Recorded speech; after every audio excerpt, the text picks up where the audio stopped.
नमस्कार। यो बहसमा म यहाँहरूलाई हार्दिक स्वागत गर्दछु। जीवराम भण्डारी। आज यहाँहरू सामुन्ने उपस्थित हुनुहुन्छ दिनेश त्रिपाठी।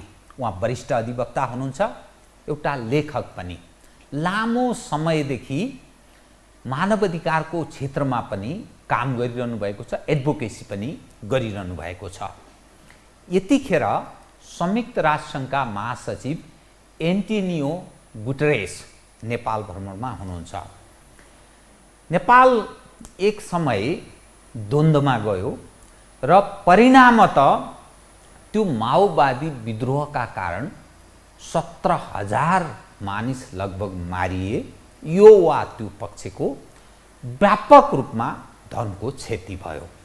परिणामतः त्यो बृहत शान्ति सम्झौताका नाममा अन्त्य भयो र अहिले 17 वर्ष व्यतीत हुँदैछ, त्यो समय पार भयो। तर बग्रेल ती मुद्दाहरू, आम मानिसका प्रश्नहरू थाँती छन्। जस्तै सत्य निरूपण तथा मेलमिलाप आयोग, त्यसमा परेका चाङका चाङ उजुरीहरू छन्।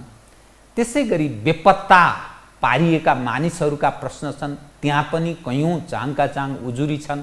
अनि सङ्क्रमणकालीन न्याय यो संसदको समितिमा विचाराधीन अवस्थामा छ, संशोधन गर्न भनिएको विधेयक। त यसरी हेर्दा एन्टोनियो गुटेरेसको नेपाल भ्रमणको तुक के होला?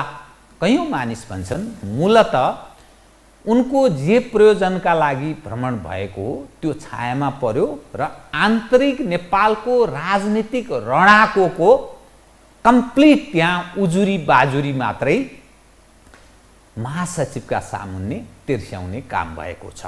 मूलतः उनी जलवायु परिवर्तन, त्यसको कारण नेपाल जस्तो देशहरूमा पर्न सक्ने प्रभाव, असर र कसरी न्यूनीकरण गर्न सकिन्छ र शक्तिशाली देश जसले जलवायु परिवर्तनमा भूमिका निर्वाह गरेका छन् उनीहरूलाई कसरी मिनिमाइज, तिनीहरूबाट कसरी राहत प्रदान गर्न सकिन्छ, यो प्रयोजनका लागि वातावरण सन्तुलन, यो प्रयोजनका लागि सायद उनको भ्रमण भएको हो। तर नेपालको आन्तरिक राजनीतिकै विषय नै त्यहाँ पनि प्रधान भएर रह्यो भन्ने पनि सुनिन्छ।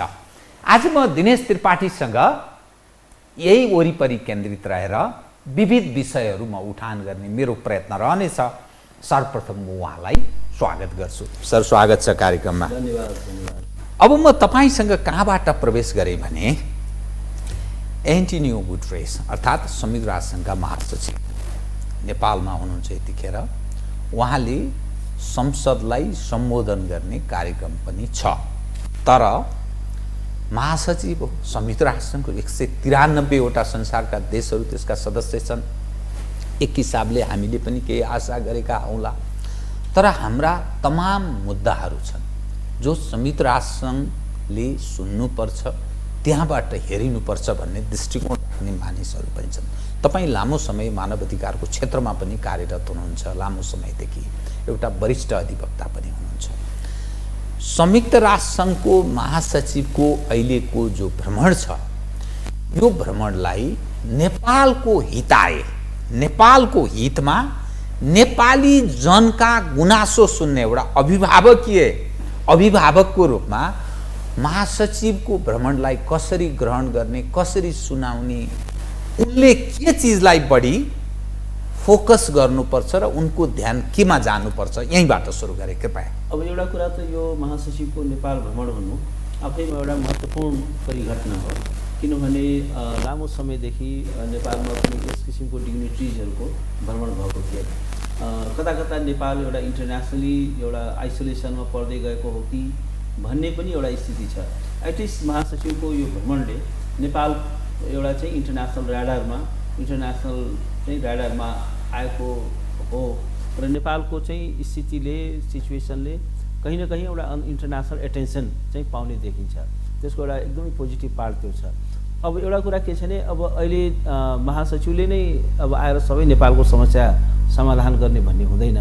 तर उनको भ्रमणको एउटा त्यसको इम्पोर्टेन्स चाहिँ के हुन्छ भने कतिपय नेपालको जुन समस्याहरू छन् जसको एउटा अन्तर्राष्ट्रिय आयाम छ, त्यसमा यदि अन्तर्राष्ट्रिय समुदायको ध्यानाकर्षण भयो भने त्यसमा चाहिँ के छ भने त्यो समस्याहरूको समाधानको लागि इन्टरनेसनल इन्गेजमेन्ट बढ्छ। युनाइटेड नेसन्सले आफैले धेरै कुरा गर्न सक्दैन, तर यसले एउटा के गरिदिन्छ भने इन्टरनेसनल एउटा इन्गेजमेन्टलाई बढाउने काम गर्छ।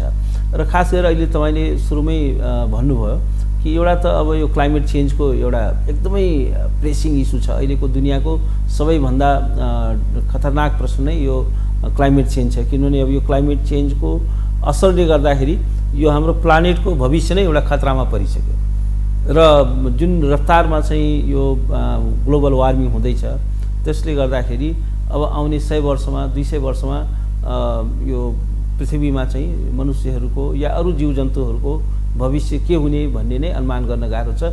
जुन रूपमा यो ग्लेसियरहरू पग्लिँदैछ त्यसमा पनि अब हामी त हिमयत खण्डमा छौँ, हिमालयमा सबभन्दा बढी असर हामीलाई हुन गइरहेछ, किनभने हिमालयको बरफहरू पग्लिँदैछ र तीव्र गतिमा पग्लिँदैछ, नदीहरूमा चाहिँ त्यसको बढ्छ, ग्लोबल वार्मिङ हुन्छ, हामीले देखिरहेका छौँ, हाम्रो उत्पादनहरू घटिरहेको छ। गर्दाखेरि के हो भने यो एउटा फेरि यो ग्लोबल जुन वार्मिङमा हाम्रो खास कन्ट्रिब्युसन्स छैन, किनभने कार्बनको जुन इमिसन छ त्यसमा नेपाल एकदमै विपन्न राष्ट्र भएकोले हामी चाहिँ त्यो रूपमा कार्बन उत्सर्जन गर्दैन, तर यसको सबैभन्दा ठुलो मारमा चाहिँ हामी पर्दैछौँ र हिमालयको चाहिँ जुन बरफ पग्लिँदाखेरि यसलाई इन्टायर हाम्रो यो चाहिँ सङ्कटमा पार्दैछ। एउटा पार्ट यो भयो र महासचिवले चाहिँ के छ भने म व्यक्तिगत रूपमा छलफल गर्नेछु हिमाली क्षेत्रका जनताहरूसँग, एउटा फर्स्ट ह्यान्ड एकाउन्ट के छ त्यहाँको जनताहरूसँग चाहिँ म छलफल गर्नेछु, त्यहाँको सिचुएसन बुझ्नेछु। एउटा यो पार्ट एउटा इम्पोर्टेन्ट छ र नेपालमा चाहिँ यो क्लाइमेटिक चेन्जको असरलाई मिटिगेट गर्नलाई एउटा इन्टरनेसनल इन्गेजमेन्ट यसले बढ्न सक्छ, किनभने अब यो चाहिँ कस्तो छ भने यो नेपालको यो प्रभावित हुँदाखेरि इन्टायर इन्डिया पनि प्रभावित हुन्छ, किनभने यो हिमालय सारा नदीहरू हिमालयबाट निस्किन्छ, केही वर्षमा नदीहरू सुक्छन् अनि उत्पादनहरू घट्छ, यो मरुभूमिकरणको खतराहरू छ र हिमालय हाम्रा डाँडाहरू हिमाल चाहिँ नाङ्गो हुँदैछ र त्यहाँको भेजिटेसनहरू वनस्पतिहरू नष्ट हुन सक्छ, हाम्रो जीवन चाहिँ प्रत्यक्ष चाहिँ खतरामा पुग्दैछ। र अब अहिले त पहिला लाग्थ्यो 200-300 वर्षपछिको यो फेनोमेना होला, तर अहिले 50 वर्षपछि नै के होला भन्न गाह्रो भइसक्यो, यति तीव्र गतिमा हुँदैछ। अब अर्को एउटा इस्यु के छ भने नेपालको पिस प्रोसेस। नेपाल चाहिँ एउटा डेकेड लङ आर्म कन्फ्लिक्टमा गयो, द्वन्द्वमा गयो र द्वन्द्वमा जाँदाखेरि राज्य पक्षद्वारा पनि र गैर राज्य पक्षद्वारा, माओवादीद्वारा पनि र त्यो बेलाको सेक्युरिटी फोर्सद्वारा व्यापक चाहिँ के छ भने मानवीय कानुनको र मानव अधिकार कानुनको व्यापक उल्लङ्घन भयो, जघन्य अपराधहरू भए, मानवता विरोधी अपराधहरू भए, निरपराध व्यक्तिहरूको हत्या गरियो, तिनीहरूलाई यातना दियो, जो युद्धको सिभिलियन्सहरू जो युद्धको पार्टी नै थिएन, सामान्य एउटा शिक्षक जो स्कुलमा पढाइरहेको छ, शिक्षा प्रदान गरिरहेको छ, त्यो टिचरलाई कक्षा कोठाबाट झिकेर ल्याएर चाहिँ के छ भने उसलाई यातना दिएर निर्ममतापूर्वक उसको हत्या गरेको छ। सामान्य महिलाहरू जो गृहिणीको रूपमा छन् उनीहरूलाई बलात्कृत गरियो, उनीहरूलाई यौन हिंसाको शिकार बनाइयो र त्यस्ता चाहिँ के छ भने जघन्य अपराधहरू नेपालमा चाहिँ घटित भयो।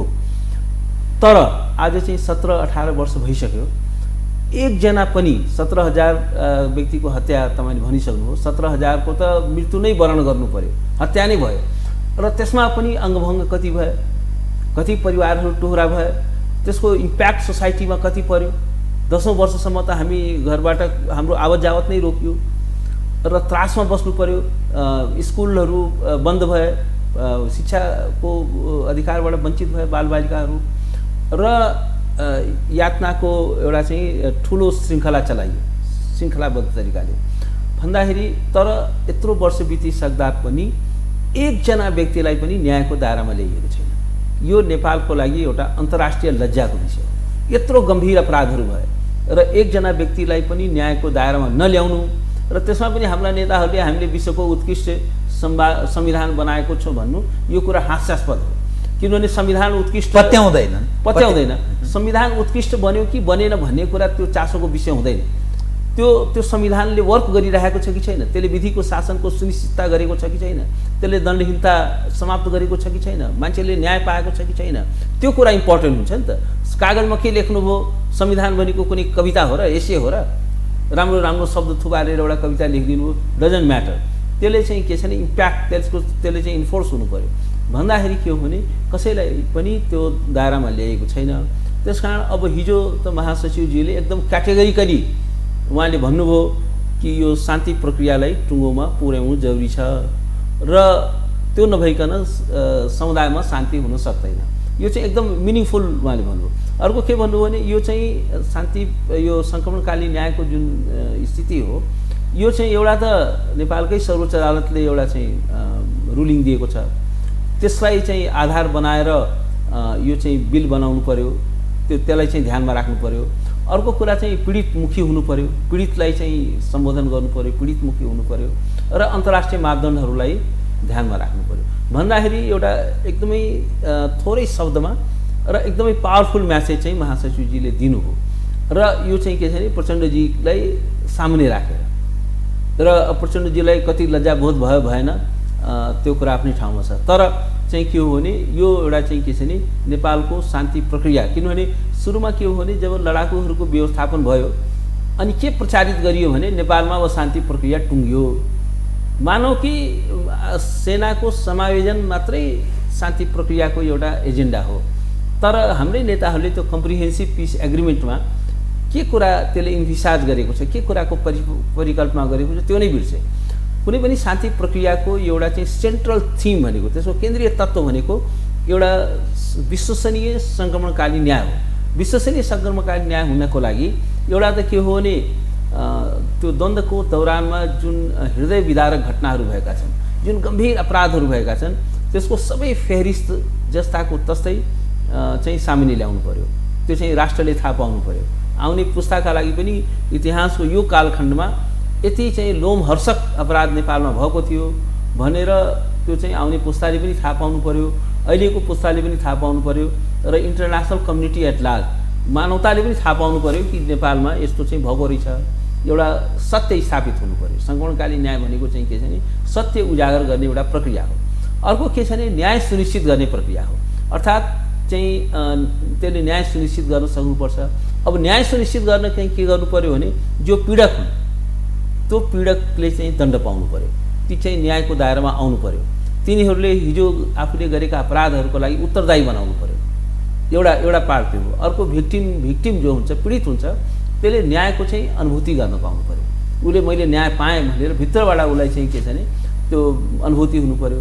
तेस्रो कुरा के हुनु पर्यो भने परिपूरण भनेको फेरि पैसा दिएर परिपूरण हुँदैन। पैसा आर्थिक प्याकेज पनि होला, इकोनोमिक प्याकेज पनि होला, तर त्यति मात्र होइन। त्यो भिक्टिमको जुन एउटा चाहिँ लस अफ डिग्निटी भन्छ, उसको आत्मसम्मानमा धेरै ठुलो चोट पुगेको हुन्छ, किनभने म्यासिभ स्केलमा चाहिँ के छ भने उसलाई अपमानित गरिएको हुन्छ, उसको चाहिँ परिवारको मान्छेहरूको हत्या गरिएको हुन्छ, महिलाहरूलाई बलात्कृत गरिएको हुन्छ। त्यस कारण उनीहरूलाई चाहिँ एउटा रेपरेसन परिपूरण हुनु पर्यो, उनीहरूको आत्मसम्मानलाई सुनिश्चित गर्ने। अब उनीहरूको परिवारहरू तहस नहस भएको हुन्छ, इकोनोमिकली पनि राज्यले चाहिँ सम्बोधन गर्नुपर्ने हुन्छ र साथसाथै जसो भन्नुहोस् न कृष्णसेन इच्छुक मान्नुहोस् माली, उनी एउटा लेखक थिए। र कृष्णसेन इच्छुकलाई खालि एउटा चाहिँ ल उनलाई 10 लाख पैसाले मात्रै हुँदैन, पैसा पनि दिनु पर्ला, परिवारको के छ अवस्था कस्तो छ। अर्को कुरा मानिनुहोस् कृष्णसेन इच्छुकको नाममा एउटा चाहिँ मानिनुहोस् एउटा चाहिँ उनी पत्रकार पनि थिए, कुनै लेखक एउटा पुरस्कार स्थापना गरिदियो राज्यले, वर्षमा चाहिँ राम्रो लेख्नेलाई 1 लाख पुरस्कार दिइनेछ भनेपछि उनको परिवारलाई, उनको प्रियजनलाई एउटा धेरै ठुलो उनीहरूको डिग्निटी प्राप्त भयो। मैना सुनवार एउटा स्कुलको बालिका थिइन्, माओवादीले हत्या गरिदियो। अब एउटा त्यो विद्यालयको नाम नै मैना सुनवारको नाममा राखिदियो भने त्यसले एउटा उहाँको परिवारलाई एउटा चाहिँ आत्मसम्मान सुनिश्चित गर्छ।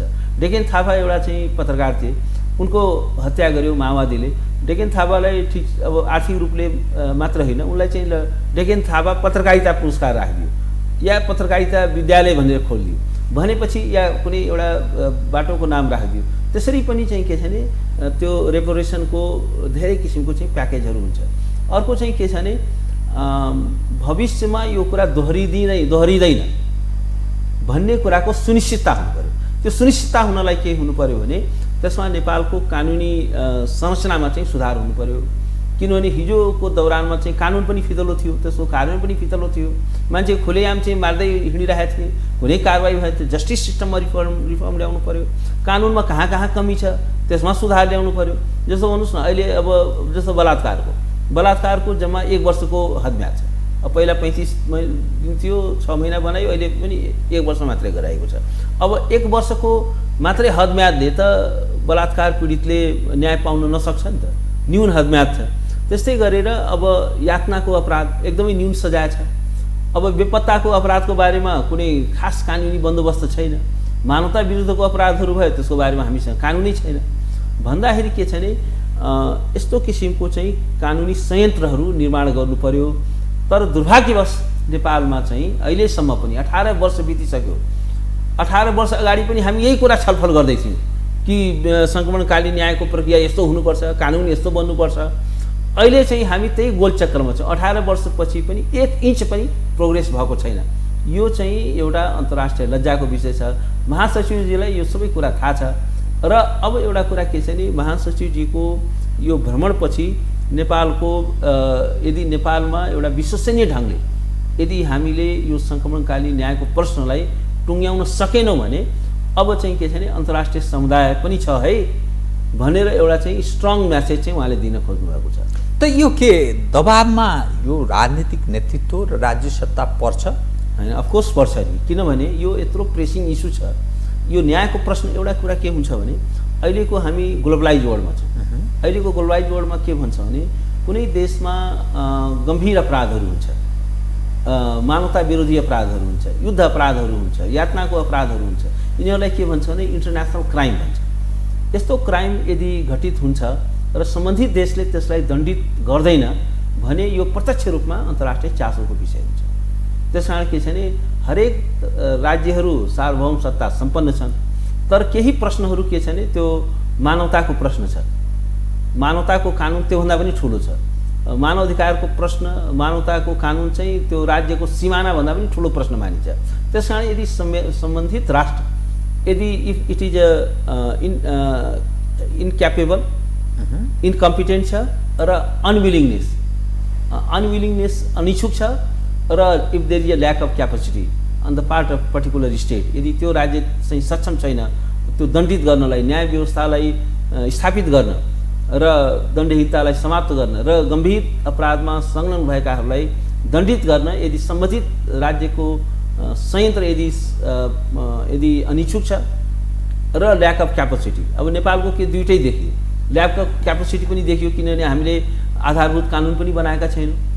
सङ्क्रमणकालीन न्यायको चाहिँ कानुन 18 वर्षदेखि अहिलेसम्म पनि संसदको कहिले कुन समिति कहिले के समिति पहिला एउटा कानुन बनायो, त्यो पनि चाहिँ के छ भने त्यसले फङ्सन गरेन, त्यसलाई अन्तर्राष्ट्रिय समुदायले पनि मानेन, पीडितले पनि मानेन र त्यसले कुनै त्यो प्रोसेसलाई नै अगाडि बढाउन सकेन किनभने त्यसमा उन्मुक्तिका प्रावधानहरू राखिएका थिए। गम्भीर अपराधमा संलग्नहरूलाई एउटा चाहिँ बचाउने प्रबन्ध, कपटपूर्ण प्रबन्धहरू त्यसमा गरिएका थिए।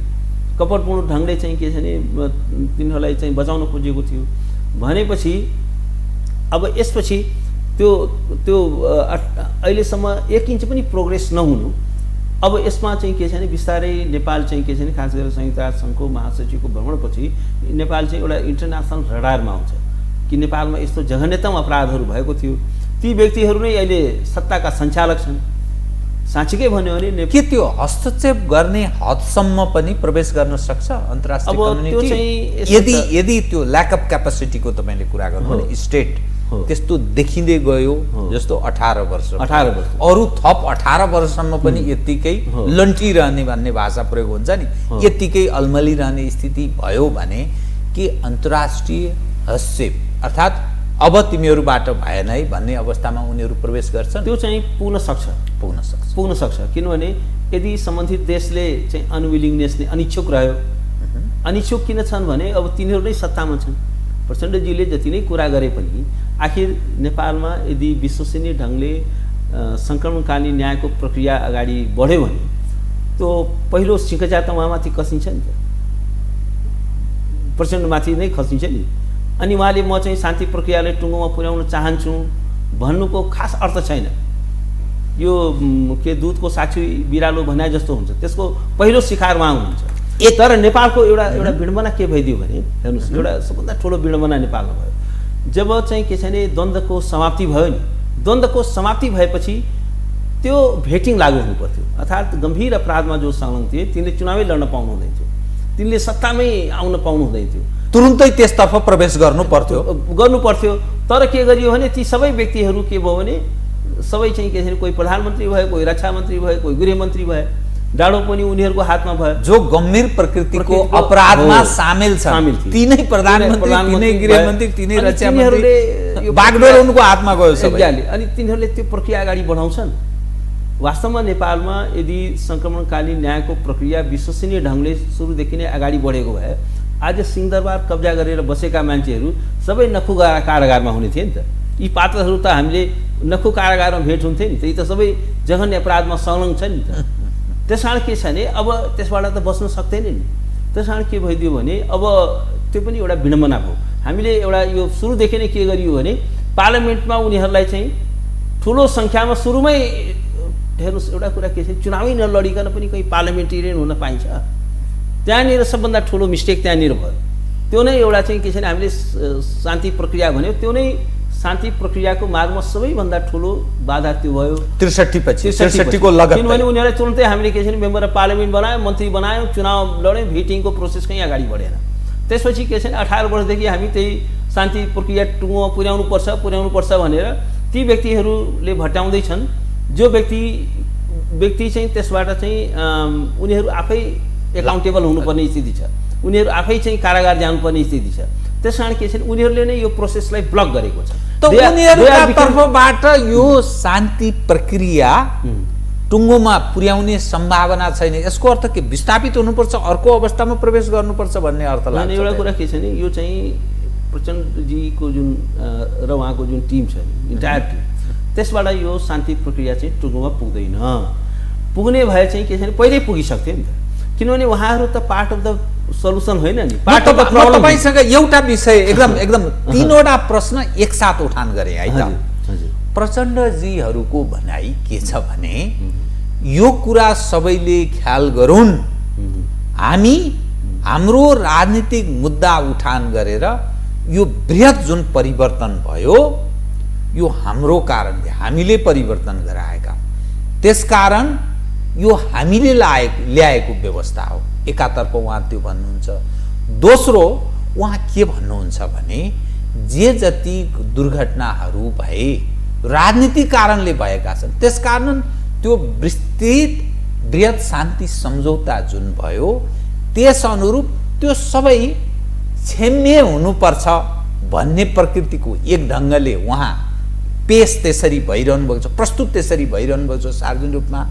अर्को कुरा, त्यसअघि अर्थात् प्रचण्डको सरकार आउनुभन्दा पहिले जे जस्ता राज्य संयन्त्रहरू थिए, अर्थात् जुन खालको सरकार थियो, सुरक्षाकर्मीको भनाइ हामी आदेशका पालना मात्रै गरेको हामीले, त्यसकारणले हाम्रो के दोष छ भन्ने, र जो आक्रमण गर्न आउँछ त प्रत्याक्रमण त स्वाभाविक छ भन्ने ढङ्गले पनि उनीहरू पेश हुन्छन्।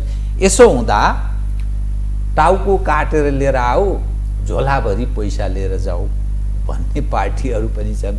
अर्थात् काङ्ग्रेस छ, एमाले छ, माओवादी केन्द्र छ, सेना छ, प्रहरी छ, सशस्त्र छ, राज्यका अरू अङ्ग प्रत्यङ्ग छन्।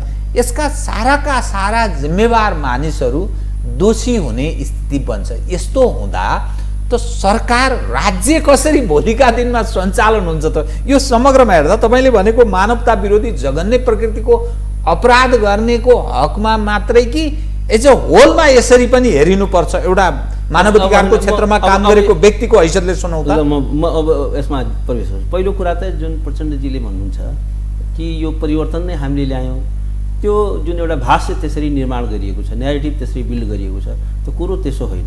प्रचण्डजीहरूको जुन सशस्त्र द्वन्द्व थियो त्यो त फेल भइसकेको थियो। उहाँहरू त पिस प्रोसेसमा त के छ नि बाटो इट वाज अब सकिँदैन भन्ने थियो नि त। उहाँहरूलाई लागेको भयो कि होइन हामी यो त राज्य सत्ता कब्जा गर्न सक्छौँ भन्ने भएको भए माओवादीहरू पिस प्रोसेसमा आउने थिएन, कब्जा नै गर्ने हिसाबले कब्जा नै गर्ने गरी अगाडि बढेका थिए। यदि जित्छौँ नै भनेको भए त्यो चाहिँ उनीहरू प्रोसेसमा हुने थिएन एउटा कुरा। किनभने त्यो लडाइँको नियम के हुन्छ भने जित्छु भन्ने स्थिति भएसम्म त्यो कहीँ पनि सम्झौता हुँदैन। एउटा पक्षले जब अब हार्छु अर्को पक्षले पनि गाह्रो भइरहेको छ भने ल त एउटा बिचको बाटो खोजौँ भन्ने हुन्छ। अर्को कुरा परिवर्तन त्यो सशस्त्र द्वन्द्वले ल्याएन। त्यसपछि जुन मास अपराइजिङ हो नि सशस्त्र द्वन्द्व ल्याएको भने त्यसपछिको जुन जनआन्दोलन 2 भयो जसमा चाहिँ म्यासिभ चाहिँ के छ भने निहत्था जनताहरू आम नागरिकहरू जब पार्टिसिपेट गरे अनि बल्ल चाहिँ परिवर्तन सम्भव भएको हो। यो कुराले चाहिँ माओवादीले चाहिँ रियलाइज गर्नु जरुरी छ। उहाँहरूले चाहिँ यो बन्दुकको नोकमा ल्याएको यो परिवर्तन होइन, यो चाहिँ के छ भने पिपुलको अपराइजिङ बन्दुकको नालले आएको परिवर्तन होइन, जनदबावले आएको यो चाहिँ मास चाहिँ अपराइजिङले ल्याएको हो।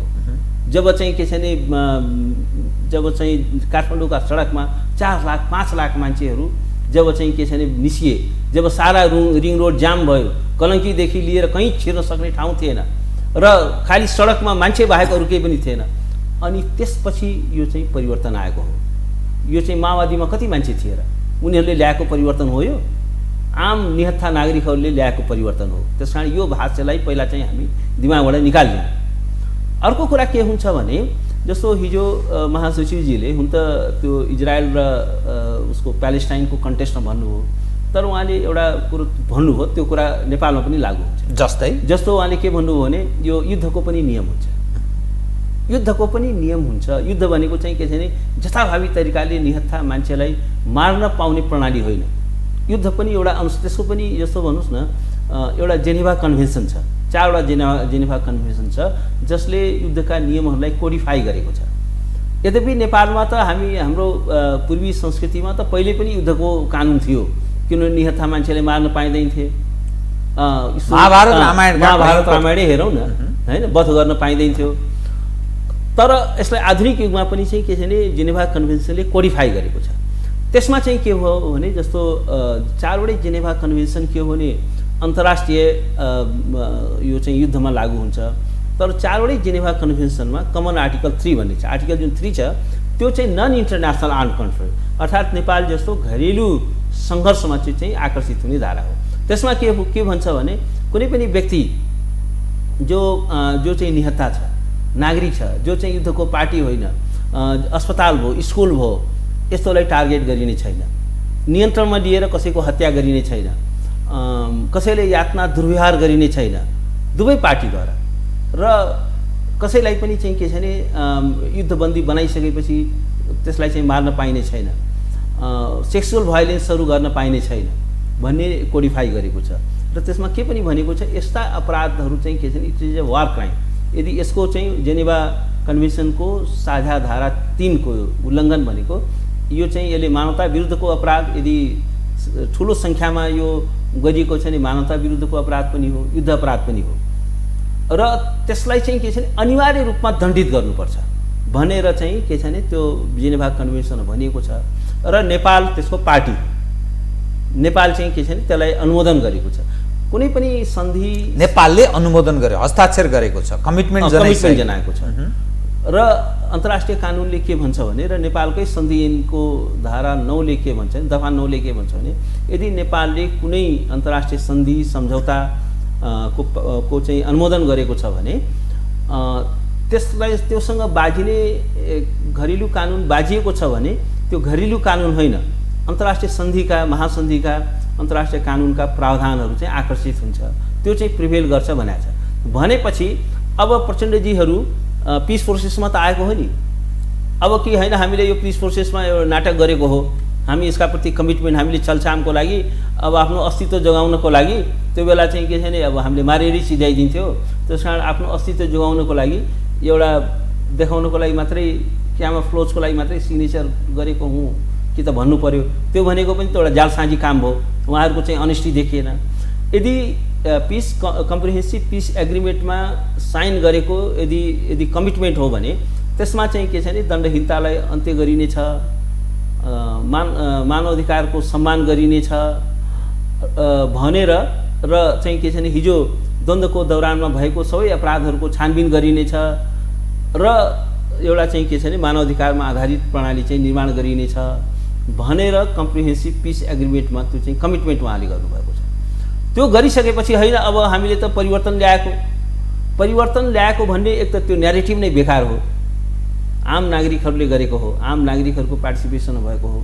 त्यसकारण के हुन्छ भने जतिसुकै यदि गम्भीर अपराध घटित भएको छ भने, मानवता विरोधी अपराधमा कोही संलग्न छ भने त्यसले चाहिँ त्यो उन्मुक्ति पाउँदैन। अन्तर्राष्ट्रिय कानुनले त्यही नै भन्छ। र जस्तो भन्नुहोस् न यो उसको चाहिँ के छ भने सियरा लोनको पिस एग्रिमेन्टमा के लेखियो भने कि हिजो भएका अपराधहरूका लागि, हिजो भएका जुन क्रियाकलापहरू द्वन्द्वको दौरानमा जे भयो, कसैलाई पनि केही मुद्दा चलाइने छैन, कसैले पनि दण्डित गरिने छैन भनेर एउटा प्रावधान त्यो राख्यो। तर के छ भने युएनले मानेन त्यो कुरोलाई। एउटा अहिले युएनको महासचिव हुनुहुन्छ, युएनले त्यो कुरालाई स्वीकार गरेन। र त्यसपछि के गरियो भने त्यहाँ चाहिँ त्यो एउटा ट्राइब्युनल गठन गरियो र त्यसमा चाहिँ के छ भने ट्रायल गरियो।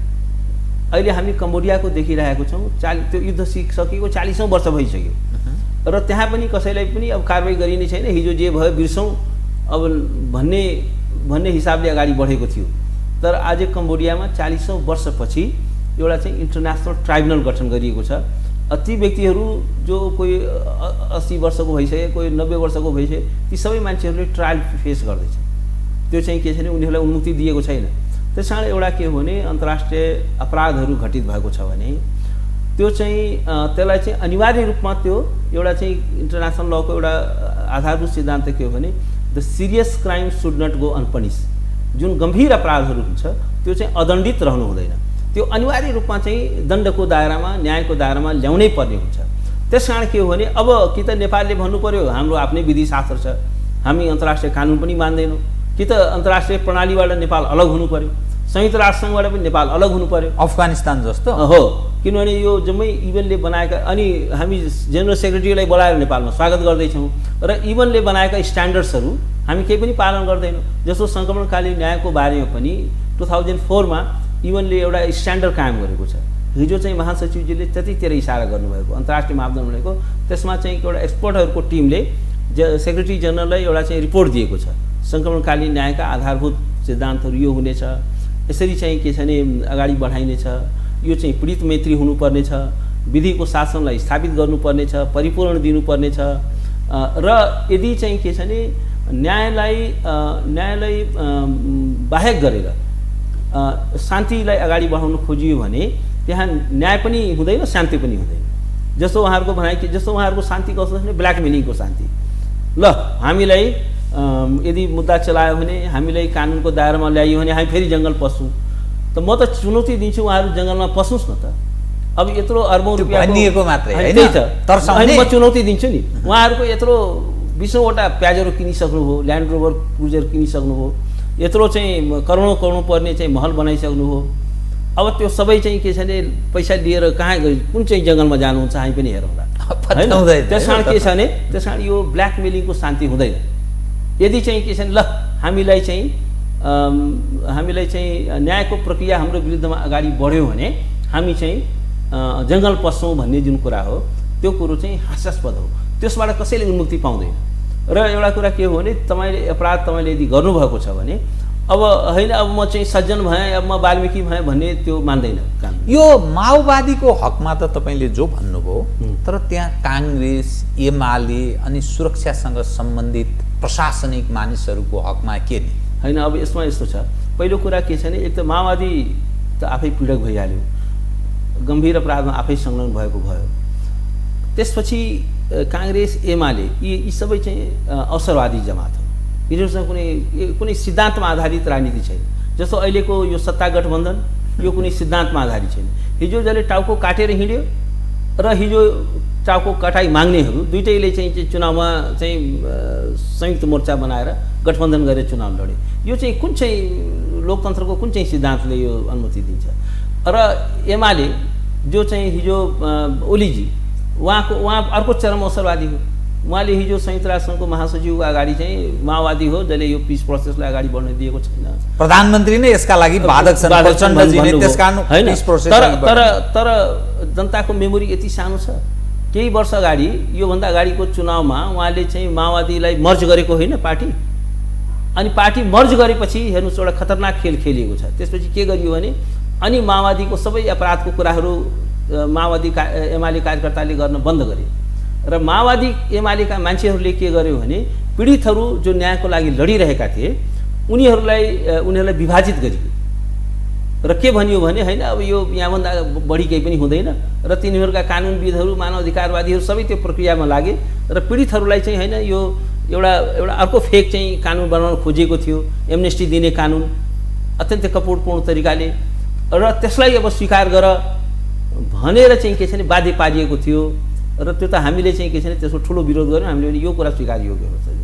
अन्तर्राष्ट्रिय मापदण्ड जुन अन्तर्राष्ट्रिय कानुनले भन्छ त्यसलाई चाहिँ न्यूनीकरण हुने गरी उन्मुक्ति प्रदान गर्ने गरी कुनै पनि कानुनी बन्दोबस्त स्वीकार योग्य हुन सक्दैन भनेर हामीले त्यो बेला धेरै नै ओली र प्रचण्डजीको त्यो प्रयत्न तारतम्य त्यो थियो, उन्मुक्ति दिने हिसाबले कानुन बनाउने तयारी थियो नेकपा भएको बेलामा। नेकपा जब दुवै मर्ज गरे, अब जब चाहिँ प्रचण्ड, अब यहाँ त के छ भने दुईटै सत्ताका खेलाडी हुन्, सिद्धान्त कसैको पनि छैन हैन। अनि जब प्रचण्डजीले लात हानेर हिँड्नुभयो अनि चाहिँ अहिले फेरि अब चाहिँ उहाँले चाहिँ फेरि त्यही पुरानो अब हैन कारबाही हुनुपर्छ भन्न थाल्नुभयो। त्यसकारण के छ भने प्रचण्डजीको बारेमा ओलीजीको जुन स्ट्यान्ड छ त्यसमा कुनै सैद्धान्तिक आधार छैन। ओलीजी also part of the problem. उहाँ पनि यो शान्ति प्रक्रियालाई, सङ्क्रमणकालीन न्यायको प्रक्रियालाई डाइल्युट गर्ने कुरामा उहाँ समान रूपमा चाहिँ हि इज इक्वली रेस्पोन्सिबल। उहाँ चाहिँ समान रूपमा त्यसको भागीदार हुनुहुन्छ र उहाँ पनि he is the part of the problem not the part of the solution. उहाँ आफै पनि समस्याको पाटो हो, समाधानको पाटो होइन। अब कङ्ग्रेसको अवसरवादिता त हामीले देखिरहेका छौँ। कङ्ग्रेसभित्रको एउटा धेरै ठुलो जमाल छ इमानदार जो चाहिँ के छ भने जो लोकतन्त्रवादी छ, जो चाहँदैन यस किसिमको अपर्च्युनिस्टिक एलायन्स होस्। तर काङ्ग्रेसको भित्रको एउटा सानो तबका छ जो चाहिँ मन्त्री बन्नको लागि, किन मन्त्री नबनी घुस आउँदैन, अनि त्यो काङ्ग्रेसभित्रको सानो एउटा तबकाको इन्ट्रेस्टमा पार्टीलाई लगेर माओवादीको चाहिँ के छ भने पोल्टामा राख्ने काम भएको छ। तर यो चाहिँ के छ भने काङ्ग्रेसको आम कार्यकर्ताले त्यसलाई रुचाएको छैन। यद्यपि माओवादी एमालेको पनि आम कार्यकर्ताहरूले पनि त्यो कुरा रुचाएको थिएन। तर ओलीजीको अगाडि कसैको केही चल्दैन। ओलीजीको चाहिँ त के छ भने वन म्यान पार्टी हो। अन्तिम सत्य चाहिँ ओलीसँग मात्रै छ, अरूले केही पनि बुझेको छैन। अनि ओलीजीले भनिसकेपछि त्यसमा कुनै डिबेट डिस्कसन हुँदैन। त्यस कारण के हो भने अहिलेको पार्टीहरू पनि के छ भने पार्टी नेताहरू पनि पुरानो चाहिँ के छ भने त्यो जमिनदार जस्तो भयो, बाँकी सबै रैती जस्ता भयो। त के नेपालको राजनीति अत्यन्त तरल अवस्थाबाटै गुज्रिरहेको छ यसको अर्थ? अब तरल पनि छ, तर अब यो खतरनाक सङ्केतहरूतिर अगाडि बढिरहेको छ, त खतरनाक दिशामा अगाडि बढिरहेको छ। कुनै करेक्सन अर्को ठाउँमा के प्रवेश जम्प गर्ने सम्भावना यस्तो छ। अब एउटा कुरा यो यही रूपमा चाहिँ अगाडि बढ्न सक्दैन, यथास्थितिमा रहँदैन चाहिँ अगाडि बढ्न सक्दैन। किनभने एउटा त के भने अन्तर्राष्ट्रिय समुदाय पनि छ, खास गरेर यो सङ्क्रमणकालीन न्यायको एउटा अन्तर्राष्ट्रिय आयाम पनि छ। यो घरेलु प्रश्न मात्र होइन। किनभने अघि पनि मैले भने जस्तो संयुक्त राष्ट्रसङ्घको उसमा बडापत्रमै के भनेको, चार्टर अफ युनाइटेड नेसनमा के भनेको छ भने त्यसको धारा 55 र 56 मा के भनिएको छ भने कि मानव अधिकारमा आधारित विश्व व्यवस्थाको निर्माणको लागि राष्ट्रहरूले व्यक्तिगत रूपमा र सामूहिक रूपमा काम गर्नेछन्। र त्यसको अर्को धारामा पनि के भनिएको छ भने मानव अधिकारको प्रश्न कुनै राज्यको घरेलु मामिला मानिने छैन भनेर क्याटेगोरिकली भनिएको छ। भनेपछि अब अहिले चाहिँ के छ भने हामीले के बिर्सनु हुँदैन भने इन्टरनेसनल जस्टिसको एरामा हामी छौँ। तपाईँ एउटा बताइदिनुहोस् त, तपाईँ मानवाधिकारको क्षेत्रमा काम गरेको एउटा सिनियर एडभोकेट भएको नाताले यी तपसिलका जे जति कुरा तपाईँले गर्नुभयो नि, यो गरिब देशका निरीह नागरिकको हकमा मात्रै हो कि सम्पन्न देशका शक्तिशाली नेताहरूको हकमा पनि हो? जस्तै यतिखेर युक्रेन र रुसको त्यत्रो तनाव छ, इजरायल र हमास बीचको त्यत्रो तनाव छ। आज हिजो साँझ म डेटा हेर्दै थिएँ, 8000 भन्दा बढी मानिस इजरायल र हमासको अर्थात् प्यालेस्टाइन बीचको तनावका कारण मानिस मारिएका छन्।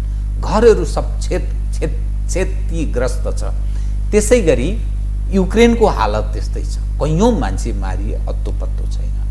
अब यो समग्रमा संसारमै जहाँ शक्तिशाली राष्ट्रहरू छन्, त्यसका नायकहरू छन्, उनीहरू उप मानवाधिकार उल्लङ्घनका प्रश्न पनि उठेका छन्, तर उनीहरू खुल्याम हिँड्छन्, कसैले केही गर्न पनि सक्दो रहेछ। अमेरिकाका कारण कैयौँ देशहरू ध्वस्त भएका छन्। अफगानिस्तानको के अभिगत छ, इराकको के भयो, कर्नेल गद्दाफीलाई मारिएपछिको त्यहाँको अवस्था हेर्नुहोस् के छ। त यी तमाम जो विषयहरू छन् नि, शक्तिशाली राष्ट्रहरू जे गरिरहेका छन्, राष्ट्रसङ्घले के गर्न सक्छ? यसको औचित्यमाथि नै मानिसले प्रश्न उठाउन थाले। ब्रिक्स आइसक्यो, G20 आइसक्यो, अरू आइसक्यो। यो त राष्ट्रसङ्घको औचित्य चाहिँ, राष्ट्रसङ्घको डन्डा चाहिँ गरिब, निरीह, कमजोर राष्ट्र, त्यस देशका शासक, ती माथि मात्रै बज्रिन्छ, केही होइन यो नथिङ भनेर भन्छ नि। यस्तो होइन, तपाईँले एकदम सही कुरा गर्नुभयो। मेरो पनि त्यही धारणा छ किनभने युएनले इन्टरनेसनल पिस र इन्टरनेसनल सेक्युरिटी कायम गर्नलाई असफल भयो। यो तथ्य हो, किनभने तथ्य हो। त्यसमा चाहिँ उसले चाहिँ प्रभावकारी ढङ्गले अन्तर्राष्ट्रिय कानुन चाहिँ लागू गर्न सकेन र युएन सिस्टम नै एउटा चाहिँ it is a verge of collapse भन्ने कुरा पनि छ। र तर एउटा कुरा हामीले के बिर्सनु हुँदैन भने अब हामी जस्तो साना राष्ट्रहरूको, शक्तिहीन राष्ट्रको सबैभन्दा ठुलो हतियार भनेको कानुन नै हो, हैन? ठुला राष्ट्रहरू एउटा ल अफ जङ्गलमा छन्, तर हाम्रो सबैभन्दा ठुलो शक्ति भनेको चाहिँ नैतिक शक्ति हो, कानुनको शक्ति नै हो। र युएन हामीलाई चाहिन्छ। युएन चाहिँ शक्तिशाली राष्ट्रको लागि चाहिएको छैन, तर हाम्रो इन्ट्रेस्टमा के छ भने युएनलाई चाहिँ स्ट्रेन्थन नै गर्नुपर्छ हाम्रो लागि, हाम्रो कमजोर राष्ट्रको लागि, कमजोर राष्ट्र, बलियो सबल राष्ट्रसङ्घ जरुरी छ। किनभने अहिले जुन हामी you are living in a very imperfect world, हामी पर्फेक्ट वर्ल्डमा बाँचिरहेका छैनौँ। तर पनि के छ भने युएनको चाहिँ जस्तो ह्युम्यानिटेरियन क्षेत्रमा उसको धेरै ठुलो भूमिका छ। ह्युम्यानिटेरियन क्राइसिसहरूमा धेरै ठुलो भूमिकाहरू खेलेको छ। कुनै न कुनै रूपमा एउटा अन्तर्राष्ट्रिय प्रणालीमा सबैलाई आबद्ध गरेको छ। जस्तो भन्नुहोस् न, एउटा यस्तो हामी सिस्टममा त छौँ नि, आखिर पुटिनको खिलाफमा इन्टरनेसनल वारेन्ट त जारी भएको छ नि त। पुटिन चाहिँ अहिले आज नसमातिलेन्, अहिले धेरै पावरफुल छन्।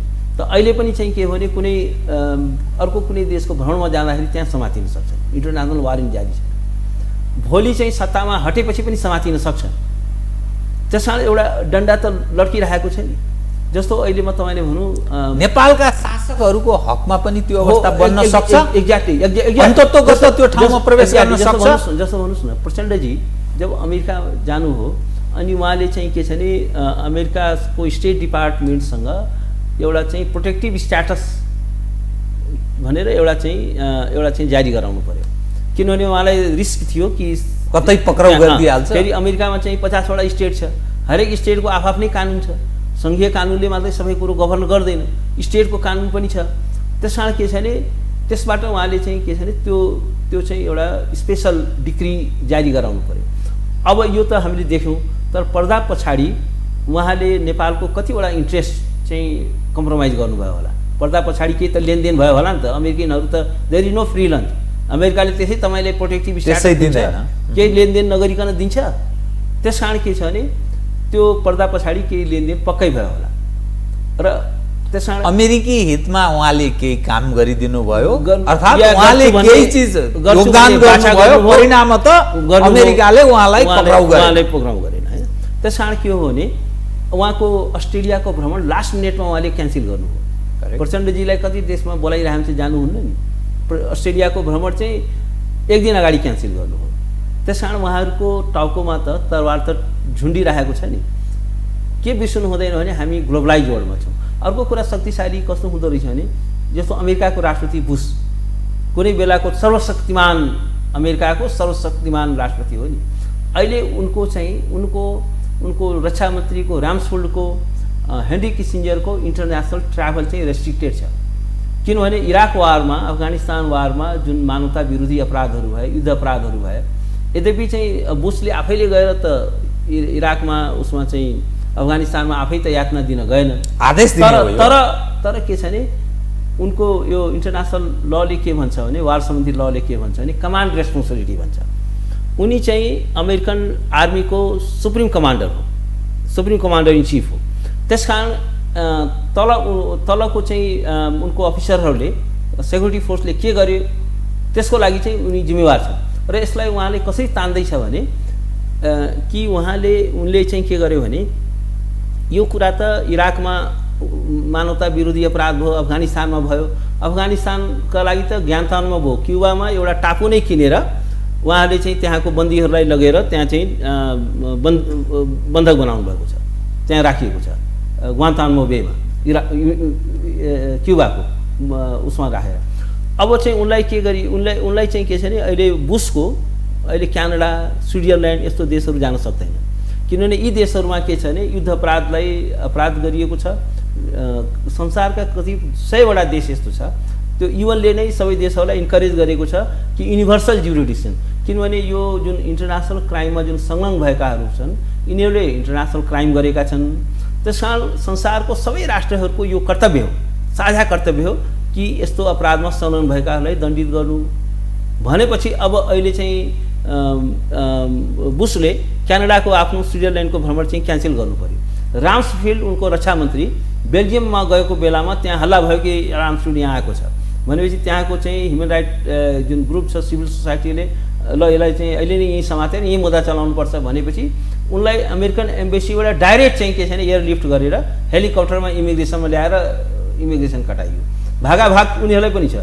एउटा कुरा के छ भने कानुनको शक्ति के हुन्छ भने जस्तो उसको केसमा पिनेसोको केसमा कोर्टले के भनेको थियो भने कानुन चाहिँ यो चाहिँ you can escape from the law for time being, तर कानुनबाट सधैँको लागि चाहिँ केही समयका लागि भाग्न सक्छौ स्केप, तर त्यसबाट चाहिँ सदाको लागि चाहिँ बाँच्न सकिँदैन, बस्न सकिँदैन। त्यसकारण कानुनको हात लामो हुन्छ। त्यसकारण शक्ति सम्पन्न राष्ट्रहरूलाई पनि, किनभने अहिले कस्तो छ भने यो इन्टरनेसनल ल, ह्युमन राइटको कुराहरू, इन्टरनेसनल क्रिमिनल कोड यो सबै बलियो भइसक्यो। अब त्यसकारण के छ भने यो चारचोटि सोच्नुपर्छ यस्तो अपराधमा संलग्न हुनुभन्दा अगाडि। पुटिनले जुन अपराध अहिले जुन युक्रेनको वारमा जुन अपराधहरू घटित भइरहेको छ अहिले तत्काल केही पनि हुँदैन नभनौँ, फेरि टाइम विल कम कि उनीहरूले एउटा ट्रायल फेस गर्नुपर्ने हुनसक्छ। यो एउटा बताइदिनुहोस्, अब नेपालको जुन संसद छ नि त संयुक्त राष्ट्रसङ्घका महासचिवको नेपाल भ्रमण र संसदलाई उनले सम्बोधन गर्ने कार्यक्रम पनि तय भएको रहेछ। तत्पश्चात संक्रमणकालीन न्याय सम्बन्धी संशोधन गर्न बनेको विधेयक अन्तर्राष्ट्रिय कानुनी मापदण्ड अनुकूलको निर्माण हुनेछ, त्यो हामी विश्वास गरौँ। र सत्य निरूपण तथा मेलमिलाप आयोग र बेपत्ता छानबिन आयोग उप परेका कैयौँ चाङका उजुरीहरूलाई उचित सम्बोधन हुने गरेर नेपाल त्यसरी परिष्कृत हुन्छ वा भएन भने के हुन्छ? अब मेरो विचारमा त्यो अहिले तत्कालमा धेरै आशावादी छैन। यो जुन पावर स्ट्रक्चर छ यो पावर स्ट्रक्चरबाट यो चाहिँ सम्भव छैन। उहाँ प्रचण्डजीहरूले उनीहरूले आफ्नो के कायापलटमै जान्छ। यो अहिले तत्काल चाहिँ उहाँ अहिले यथास्थितिमा रहँदैन पनि, यसबाट सम्बोधन पनि हुँदैन भन्ने कुरा उहाँहरूको के छ भने यसलाई डिले गर्दै जाने, अझ लम्ब्याउने, डिले गर्दै गयो भने टाइम बाई गर्ने र डिले गर्दै त्यसलाई इस्युलाई डाइल्युट गर्दै जाने र त्यसलाई डिरेल गर्ने। उहाँहरूको स्ट्राटेजी त्यही नै हो, किनभने 18 वर्षसम्म केही प्रोग्रेस भएन भनेपछि अहिलेको अहिले हुन्छ भन्ने कुरा छैन। महासचिवजीलाई पनि उहाँहरूले चाहिँ के छ भने एउटा चाहिँ क्यामाफ्लोज जस्तो हामी गर्दैछौँ, गर्न लाग्दैछौँ, प्रयास गर्दैछौँ। जस्तो योभन्दा अगाडि कस्तोसम्म ड्रामा रचियो भने अब 2वटा कमिसन बनाइयो नि, सत्य निरूपण तथा मेलमिलाप आयोग र बेपत्ता आयोगको दुईचोटि। एउटाले कार्यकाल पुरा गर्यो, जिरो प्रोग्रेस, प्रगति शून्य, जबकि अरबौं रुपैयाँ चाहिँ खर्च भयो, काम केही भएन, त्यसको तलब भत्ता सारादेखि लिएर भयो। त्यसपछि दोस्रोचोटि पनि कमिसन गठन गरियो र यी सबै आफ्नो नेताको चाहिँ गोजीबाट नाम ल्याएर चाहिँ कमिसन बनाइयो, कस्मेटिक कमिसन भन्छु म। त्यो किन बनाइयो भन्दाखेरि विदेशीलाई देखाउनको लागि हामी गर्दैछौँ, हामी चाहिँ हाम्रो चाहिँ कमिसनले काम गर्दैछ, उजुरी सङ्कलन गर्दैछ भनेर यो एउटा चाहिँ क्यामाफ्लोज क्रिएट गर्नलाई यो दुईचोटि यो त्यसको कमिसनहरू बनाइयो र दोस्रोचोटिको दुईटै कमिसनको प्रोग्रेस चाहिँ जिरो भयो र सिर्फ चाहिँ र त्यसले एउटा समय मात्रै खायो, राष्ट्रको समय बर्बाद गर्यो, स्रोत बर्बाद गर्यो, पीडितहरूको चाहिँ भावनामाथि खेलवाड गर्यो, तर प्रगति शून्य भयो। यो चाहिँ के छ भने एउटा यो सङ्क्रमणकालीन न्याय प्रक्रियालाई अगाडि बढाउने नाममा एउटा राष्ट्रिय धोखाधडी चाहिँ मञ्चन भइरहेको छ। आउने केही कालखण्डसम्म यो चाहिँ मञ्चन भइरहन्छ।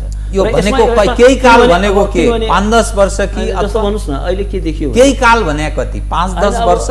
अब एउटा यस्तो छ कि यसको लागि जबसम्म मैले देखेको 1-2 वर्ष 2-4 महिना होइन 1-2 वर्ष यो जाला अझै जाला यस्तै सङ्क्रमणकालीन अवस्था अनलेस कि सिरियस एउटा चाहिँ इन्टरनेसनल इन्टरभेन्सन भएन भने म के चाहन्छु भने सिरियस इन्टरनेसनल इन्टरभेन्सनको सम्भावना छ। इन्टरभेन्सन इन द सेन्स के छ नि जस्तो हामीले कम्बोडियामा के देख्यौँ भने इन्टरनेसनल ट्राइब्युनल हाइब्रिड ट्राइब्युनल भन्छ क्या हाइब्रिड ट्राइब्युनल बनाउनु पर्यो।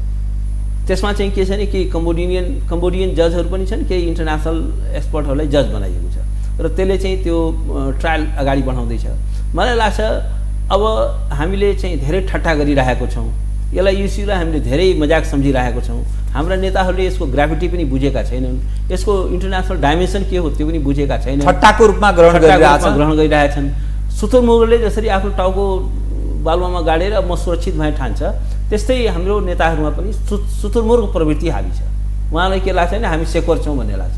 तर अब चाहिँ के छ भने अन्तर्राष्ट्रिय सिकेजा पनि खसिँदै जान्छ र एउटा अर्को पक्ष के पनि छ भने बिस्तारै विदेशी राजधानीहरूमा यी चाहिँ हाम्रा नेताहरू चाहिँ ती गिरफ्तार हुने ती मुद्दा चल्ने ट्रेन्ड पनि अगाडि बढ्न थाल्छ र कहीँ पनि there is no safe haven for the criminals भन्छ क्या संसारमा कहीँ पनि उनीहरूको लागि सेफ हेभन छैन र अन्तर्राष्ट्रिय खास गरेर यो विश्वव्यापी क्षेत्राधिकारको